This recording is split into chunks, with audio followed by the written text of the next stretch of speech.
Dear students, अस्सलाम वालेकुम। उम्मीद करता हूँ कि आप सब खैरियत से होंगे। ओ लेवल्स अकाउंटिंग में हमने अपना चैप्टर स्टार्ट किया था जिसका नाम था डेप्रिसिएशन। डेप्रिसिएशन के क्या मायने थे वो भी हमने पढ़े। इसके अलावा डेप्रिसिएशन के दो मेथड्स भी हमने पढ़े, एक था स्ट्रेट लाइन मेथड और एक था डिमिनिशिंग बैलेंस मेथड।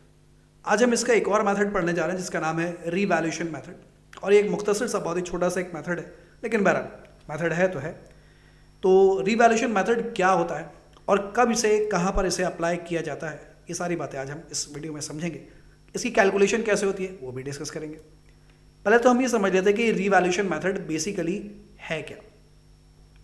बहुत सारी चीज़ें आपके कारोबार में ऐसी होती हैं जो कि बहुत छोटी छोटी सी होती है। चले पहले डेफिनेशन दिखाता फिर समझाता हूँ। डेफिनेशन वो हुई तो बात छोटी सी कर रहे हैं और डेफिनेशन इतनी बड़ी सी। Okay, this method is used where it is not practical or it is difficult to keep detailed records of certain types of non-current assets।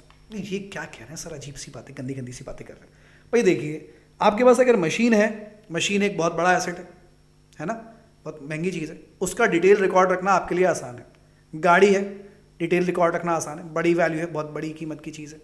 Furnitures business में बहुत सारा फर्नीचर मौजूद है, तो फर्नीचर का रिकॉर्ड रखना, उस पर डेप्रिसिएशन कैलकुलेट करना, उसका डिटेल रिकॉर्ड रखना आसान है, बड़ी कीमत है। बिल्डिंग है, बहुत बड़ी वैल्यू होती है, उसका रिकॉर्ड रखना आसान है। लेकिन आपके कारोबार में मिसाल के तौर पर कैलकुलेटर है। एक अज्यूम करता हूँ आपके ऑफिस में एक कैलकुलेटर रखा हुआ है, एक कैलकुलेटर है। क्या है कैलकुलेटर? करंट एसेट है, नॉन करंट एसेट है? तो आपका जवाब होगा सर कैलकुलेटर तो सालों साल चलता है, यानी नॉन करंट एसेट हो गया। लेकिन होता कितना छोटा सा है ना, कैसे इसका रिकॉर्ड कैसे मेंटेन करेंगे? मतलब वैल्यू के हिसाब से बात कर रहा हूँ, बहुत कम कीमत का होता है, तो कैसे उसको मेंटेन करेंगे आप, उस पर डेप्रिसिएशन कैसे निकालेंगे? यहाँ आ जाती है प्रॉब्लम कि अगर आपके पास जो एसेट्स मौजूद हैं वो है तो नॉन करंट एसेट, लेकिन वैल्यू के हिसाब से वो बहुत छोटे हैं, यानी उनकी वैल्यू बहुत कम है, जिसकी वजह से आप उस पर डेप्रिसिएशन अप्लाई नहीं कर सकते।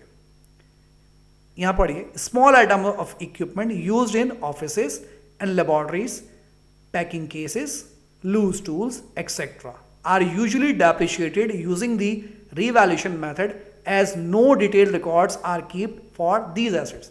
आप इन एसेट्स का रिकॉर्ड तो मेंटेन नहीं करते होंगे ना, कि ये मैंने कैलकुलेटर किस डेट पे बाय किया, बेचने जाऊंगा तो कितने का बिकेगा, यानी रेजिडुअल वैल्यू, कितने साल चलेगा, यानी एस्टिमेटेड लाइफ, ये सब कैलकुलेट करते हैं? इन सब चीज़ों में नहीं करते।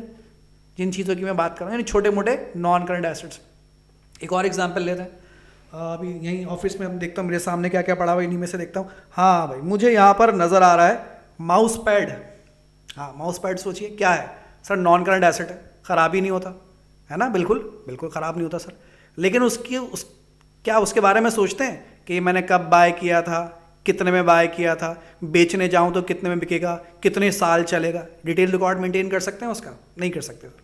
बहुत मामूली वैल्यू का 200-300 रुपये का होता है, तो वैल्यू के लिहाज से भी बहुत छोटा है, ज़्यादा नज़रसानी भी नहीं होती उस पर, तो उसका डिटेल रिकॉर्ड मेंटेन नहीं होता।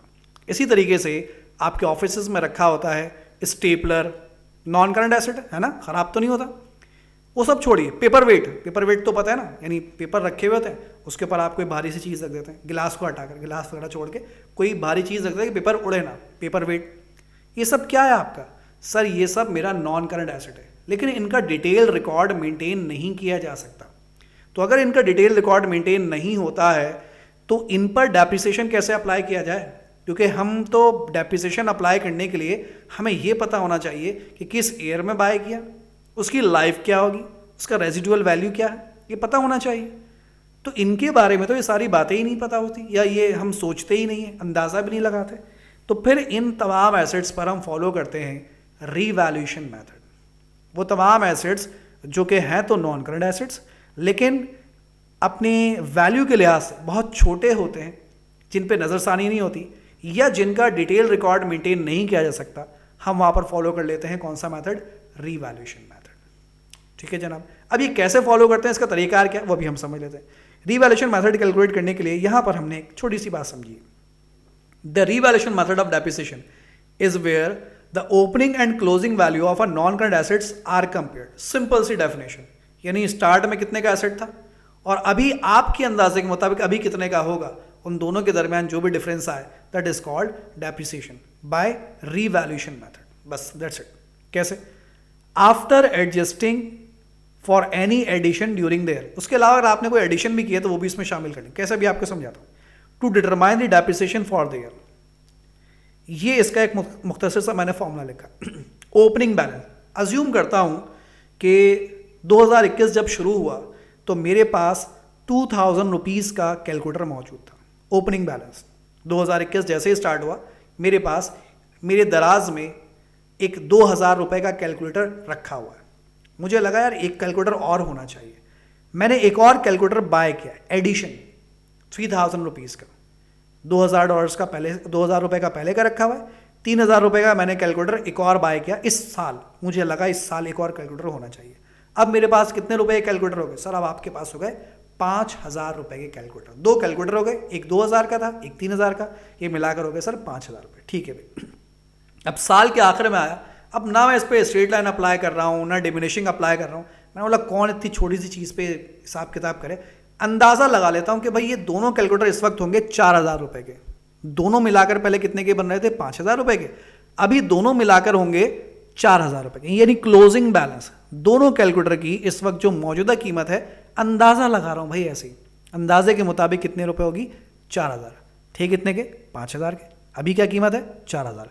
तो दोनों का डिफरेंस कितना बनता है सर? 1000 रुपये। यानी 5000 की चीज़ अब 4000 की अगर होगी तो सर इसका मतलब 1000 रुपये जो है वो इसकी कीमत गिर गई। वो जो 1000 रुपये इसकी कीमत गिरी वो क्या कहलाएगा? डेप्रिसिएशन। किस मेथड के थ्रू आया वो? रिवैल्यूएशन मेथड के थ्रू। यानी मैंने यहाँ पर कोई स्ट्रेट लाइन मेथड अप्लाई नहीं किया, कोई डिमिनिशिंग, कोई परसेंटेज अप्लाई नहीं की, कोई लाइफ अप्लाई नहीं की, बस ऐसे ही एवं ही हवा में तुक्का अंदाज़ा लगा लिया कि इसकी कीमत जो है वो इतनी गिरेगी, यानी इतनी कीमत इसकी होगी तो अंदाज़ा लगा लिया कि इसकी इतनी कीमत गिरेगी। बस यही है आपका रिवैल्यूएशन मेथड। आइए एक एग्जाम्पल भी देख लेते हैं ताकि आपको मजीद बात समझ में आ जाए। एक फिक्सर है मेरे पास जो कि मैंने बाय किया था $15,000 का। इस पर भी मैं अप्लाई कर सकता हूँ, जिस पे मेरा दिल करे मैं अप्लाई कर सकता हूँ। एक फिक्सर मैंने बाय किया $15,000 का, परचेज किया 1 जनवरी 2021 को। मेरी पॉलिसी ये है कि मैं इस पर रिवैल्यूएशन मेथड ही यूज़ करूँगा, कोई और मेथड में इस पर अप्लाई नहीं करता। दिसंबर 31 2021 जब आया, यानी कि 1 जनवरी से दिसंबर 31 2021, पूरा एक साल गुजर गया, 12 महीने गुजर गए। मेरे अंदाजे के मुताबिक अभी इसकी जो मौजूदा कीमत होगी वो क्या होगी? $14,000 होगी। ये मेरा अंदाज़ा है, मैं अंदाज़ा लगा रहा हूँ कि मेरे अंदाजे के मुताबिक इसकी मौजूदा कीमत होगी $14,000। मैंने बोला क्या मैं फिक्सचर के ऊपर जो है वो स्ट्रेट लाइन अप्लाई करूँ? फिक्सचर मतलब जो फर्नीचर की जो टाइप जो कि आपकी जगहों पर फिक्स होती है, जिसे आप मूव नहीं कर सकते। जैसे क्लासरूम की एग्जांपल लूँ तो क्लासरूम में जो आपके वाइट बोर्ड्स लगे हुए हैं वो सब फिक्सचर्स हैं। ठीक है, फिक्सचर क्यों? क्योंकि वो फिक्स होते हैं, मूवेबल नहीं है, तो वो कहलाते हैं फिक्सचर। अब वाइट बोर्ड पर मैं डेप्रिसिएशन स्ट्रेट लाइन क्या अप्लाई करूं, क्या मैं उस पर डिमिनिशिंग अप्लाई करूं? क्योंकि वो मेरे काउंटेबल, मतलब मेरे लिए एक बहुत ही छोटा सा नॉन करंट एसेट है मेरे हिसाब से। तो इसीलिए मैं उस पर नज़रसानी नहीं करता। जिस पर नज़रसानी ना हो उस पर रिवैल्यूएशन की नज़रसानी हो जाती है। तो मैंने अंदाज़ा लगाया भाई $15,000 का मैंने जो है वो फिक्सचर बाय किया था 1 जनवरी को।